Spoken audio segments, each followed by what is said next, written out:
সহিহ বুখারী ঈমান অধ্যায় হাদিস নং ৪৪।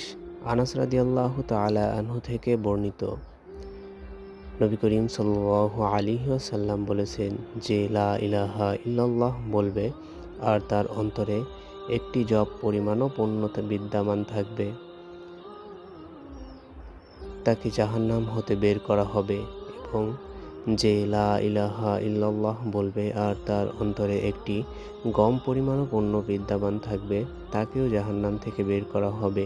এবং যে লা ইলাহা ইল্লাল্লাহ বলবে এবং তার অন্তরে একটি অনুপরিমাণও নেকি থাকবে, তাকেও জাহান্নাম থেকে বের করা হবে।